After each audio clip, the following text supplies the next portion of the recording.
Bismillahirrahmanirrahim. Assalamualaikum warahmatullahi wabarakatuh. Senang sekali kita sudah bisa masuk ke pertemuan yang kesekian kalinya di minggu yang kesekian kalinya juga. Baik, rekan-rekan mahasiswa, mahasiswi PG PAUD Universitas Muhammadiyah Cirebon. Alhamdulillah, ini adalah topik baru ya. Insya Allah nanti hari ini kita akan bahas terkait dengan tema baru yaitu hakikat dan dasar teori kecerdasan majemuk. Oke, seperti apa, tentang makna kecerdasan ataupun intelijensia, dalam kaitannya terhadap, kecerdasan majemuk dan juga implementasinya terhadap perkembangan otak atau kognitif anak seperti apa? Yuk kita bahas. Baik, pertama mungkin saya ingin menjelaskan dulu terkait dengan ukuran dan struktur intelijensi. Nah, jadi mungkin, teman-teman semuanya sudah pada mengetahui gitu kan, bahwa ada yang disebut dengan faktor G. Ya, ini menurut Spearman, dia seorang ahli psikologi menyatakan bahwa sebenarnya kecerdasan itu dipengaruhi oleh faktor G. Kemudian juga menurut ahli kecerdasan berikutnya yaitu Thurston, dia pun sama memahami kecerdasan atau menjelaskan kecerdasan itu sebagai kemampuan mental primer. Kemudian juga Guilford juga dia menjelaskan tentang SOI atau Structure of Intellectual. Nanti kita akan bahas satu-satu ya. Kemudian juga menurut Cattell, Vernon, and Carroll, dia mengenalkan terkait kecerdasan itu adalah sebagai model-model hierarkis. Nah, menurut Spearman, ya dikenal sebagai faktor G. Apa itu faktor G? Nah, kalau kita ngelihat dari gambar ini, ada G itu di tengah. Nah, G ini singkatan dari General Ability atau kemampuan umum, gitu ya. Sedangkan S yaitu mechanical, maaf, S itu adalah specific abilities. Dia artinya adalah kecerdasan secara spesifik. Nah, kemudian di sini kita lihat bahwa G itu ada di tengah. Artinya dia menunjukkan bahwa faktor general itu hampir dimiliki oleh seluruh individu atau manusia. Ya, sedangkan faktor S ini spesifik ya. Jadi tidak apa namanya tidak dipastikan bahwa spesifik itu ada dalam setiap manusia. Karena spesifik ini khusus, jadi tidak semua orang memiliki kemampuan spesifik ini. Tapi faktor G inilah yang memang secara average atau rata-rata normal kebanyakan orang memiliki kemampuan ini. Nah, menurut Spearman juga dikenal juga dengan istilah yang namanya Two Factor Theory of Intelligence. Nanti silakan nanti kalau Anda lebih detailnya mungkin silakan baca-baca buku terkait dengan psikologi perkembangan ataupun terkait dengan kecerdasan. Di sini bahwa Spearman menjelaskan bahwa kecerdasan itu dia dibedakan menjadi dua faktor ya. Tadi ada G dan juga ada S. Kalau G ini dia sebagai yang tadi ya general ability atau general intelligence, sedangkan S itu specific mental abilities seperti kemampuan matematika, kemampuan verbal, numerikal, spasial sampai dengan mekanikal. Ya, jadi uh, Spearman ini dia apa namanya menjelaskan bahwa manusia itu dia punya faktor G loh semuanya, hampir semuanya. Ya, tentunya dengan disesuaikan dengan usia individu tersebut. Sebenarnya sebenarnya apa sih faktor G itu?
Nah, kemudian apa sih faktor S itu? Nah, kalau faktor S itu dia, menunjukkan bahwa tidak semua orang atau tidak semua individu memiliki faktor S ini. Ya, jadi dia bersifat spesifik. Ya, jadi kalau faktor G tadi adalah bersifat umum, kalau S itu, adalah bersifat spesifik. Nah, jadi kalau faktor S ini dia dipelajari dan diperoleh dari lingkungan. Ya, jadi setiap individu tentu kalau yang tidak mendapatkan stimulasi ataupun tidak mendapatkan, latihan secara intens gitu ya, lingkungannya tidak mendukung, tentu dia tidak akan mendapatkan kecerdasan S ini. Kemudian juga faktor S dari setiap individu ini dia bervariasi dari kegiatan yang satu dengan lainnya ini dari individu yang sama. Jadi tidak pernah ada satu individu yang semua faktor S-nya itu sama gitu ya, atau merata dari dia ahli mekanikal, dia ahli spasial, dia ahli numerikal, dia ahli verbal. Jadi mungkin secara kecenderungan ada ya, dia bisa tapi masih dalam tahapan average gitu ya. Artinya tidak terlalu expert dalam hal itu. Jumlah muatan S pada tiap-tiap individu berbeda. Nah, tadi ya, jadi setiap specific ability ini berbeda-beda, tidak tidak akan pernah ada satu orang yang memiliki faktor S yang sama. Nah, kecerdasan juga bisa dilihat dari contoh ini, kemampuan dari seorang memecahkan masalah. Kalau kita ngelihat dari gambar ini, kira-kira nih, coba ini gambar apa? Ya, ini gambar menunjukkan pola gitu ya. Kalau kalian pernah mengikuti tes psikotes, tentunya sering gitu ya melihat gambar seperti ini. Di sini ada lingkaran, di sini kotaknya warna hitam, kemudian di sana ada hati, segitiga, apa ini namanya, belah ketupat ya, lingkaran. Nah, kira-kira di sini gambar apa? Coba tebak. Ada yang tahu? Ya, jawabannya adalah tentu yang belum apa gitu ya. Di sini lingkaran, di sini segitiga, berarti yang di atasnya ini adalah bentuknya apa dulu nih? Bentuknya tentunya adalah hati. Iya nggak sih? Ya kan? Karena hatinya dua, di sini sudah tiga, di sini hati. Nah, kemudian hatinya hati yang apa? Ya, hatinya warnanya apa? Apakah hatinya warna putih? Nah, ternyata di sini menunjukkan bahwa tidak ada yang hatinya putih gitu ya, semuanya hitam. Nah, jadi di sini pasti hatinya hitam, iya kan? Kemudian di sininya apa? Nah, segitiga ya, ininya gambarnya segitiga dan segitiganya segitiga yang bergaris. Seperti itu ya.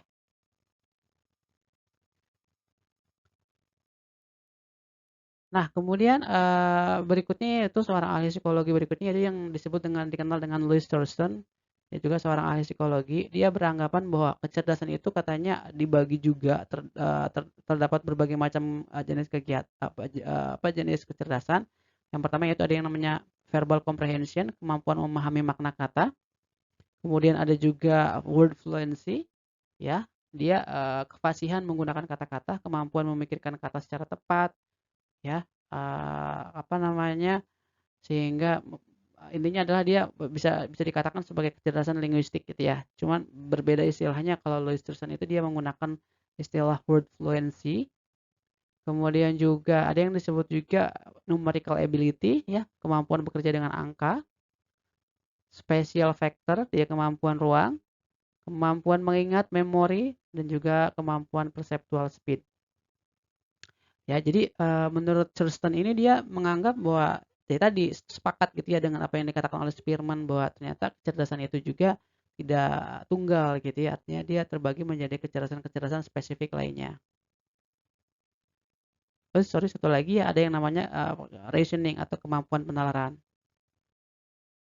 Nah, menurut Thurston juga dia membagi skill of intelligence atau SOI gitu ya. Uh, bisa dikategorikan seperti ini ya, yang tadi ada verbal meaning, reasoning, perceptual speed. Nah, mungkin kalau kalian pernah membaca dari multiple intelligence dari Howard Gardner mungkin tidak asing ya.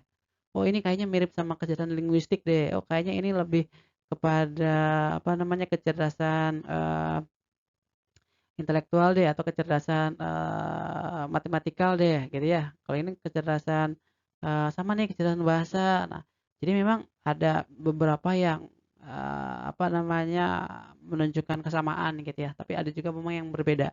Kalau ini number, kalau di Howard Gardner mungkin berbeda lagi ya atau istilahnya numerikal gitu ya. Tapi intinya adalah sama. Nah, kemudian menurut berikutnya, yaitu ahli berikutnya, dia mau menjelaskan bahwa yang namanya kecerdasan itu, menurut Guilford ya, dia menjelaskan bahwa atau mengeluarkan satu model ya untuk menjelaskan kreativitas manusia yang disebut dengan model structure intellect. Jadi kata Guilford ini menjelaskan bahwa orang yang cerdas itu dia berarti orang yang kreatif. Ya, jadi orang yang cerdas itu tidak hanya bisa dikatakan bahwa dengan nilai yang bagus gitu ya, tanpa nilai merah gitu ya, dia IPK-nya cum laude enggak, tapi orang-orang yang kreatif, orang-orang yang berkritis gitu atau memiliki critical thinking itu pun dikatakan cerdas. Nah, kalau Guilford ini dia lebih menekankan kepada creativity. Nah, dalam model ini, Guilford menjelaskan bahwa kreativitas manusia pada dasarnya berkaitan dengan konsep proses berpikir konvergen dan divergen. Ya, nanti kita akan bahas konvergen dan divergen itu apa sih contohnya. Nah, konvergen adalah cara berpikir untuk memberikan satu-satunya jawaban yang benar. Sedangkan berpikir divergen adalah proses berpikir yang memberikan serangkaian alternatif jawaban yang beraneka ragam. Nah, jadi di sini Wilford ini menjelaskan bahwa kecerdasan itu apa ya, dalam hal alur berpikirnya itu bisa dilihat gitu, apakah dia berpikir konvergen apa divergen. Nah, seperti apa sih berpikir divergen itu dikaitkan dengan kreativitas, kemudian ditunjukkan oleh beberapa karakteristik nih. Ya, contohnya adalah kelancaran atau fluency. Ya, menurut Guilford ini dia mengatakan bahwa orang yang berpikir divergen itu dia apa ya, cirinya adalah lancar, yaitu kemampuan untuk menghasilkan sejumlah besar ide-ide atau solusi masalah dalam waktu singkat.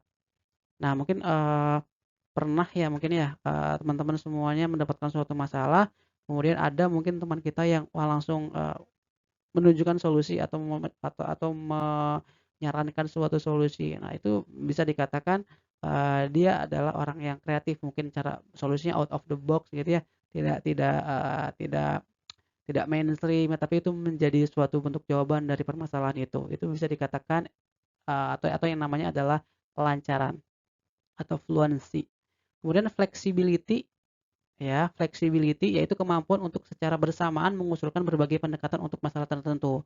Jadi tidak saklek gitu ya, artinya tidak dalam memberikan suatu solusi itu dia tidak harus kudu gitu ya, seperti itu. Nah, tapi dia juga bisa untuk berkolaborasi, dia bisa untuk memberikan alternatif-alternatif jawaban yang lain.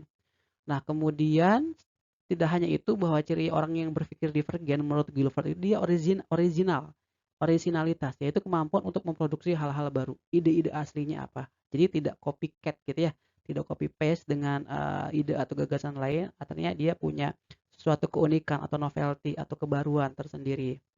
Dan yang terakhir adalah kemampuan dari elaborasi, yaitu kemampuan untuk melakukan sistematisasi dan mengatur rincian ide di kepala dan membawanya keluar.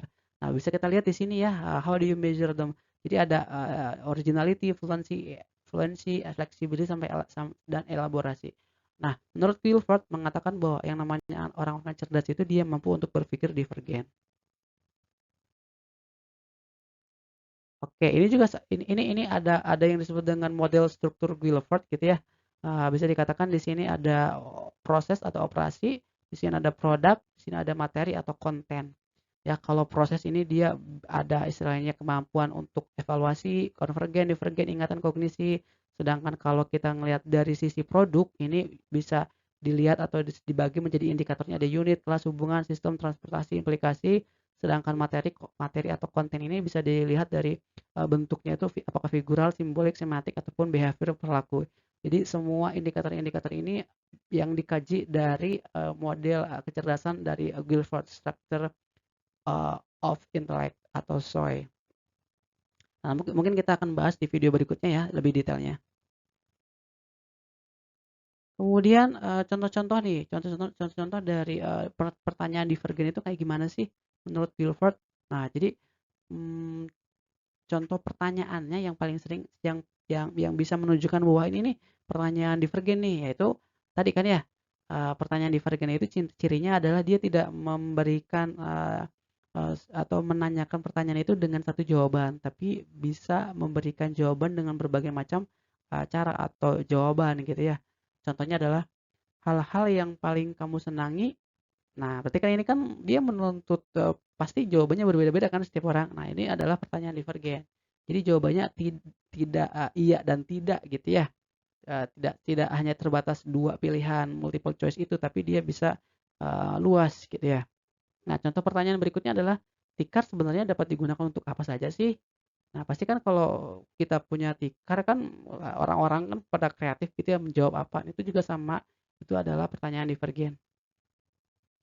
Apa saja sih akibatnya jika kita kehabisan minyak bumi? Nah, ini kan jadi menanyakan suatu pendapat gitu ya, menanyakan suatu insight dari masing-masing individu, itu berarti pertanyaan divergen. Ini artinya memantik dari kecerdasan menurut Wilford.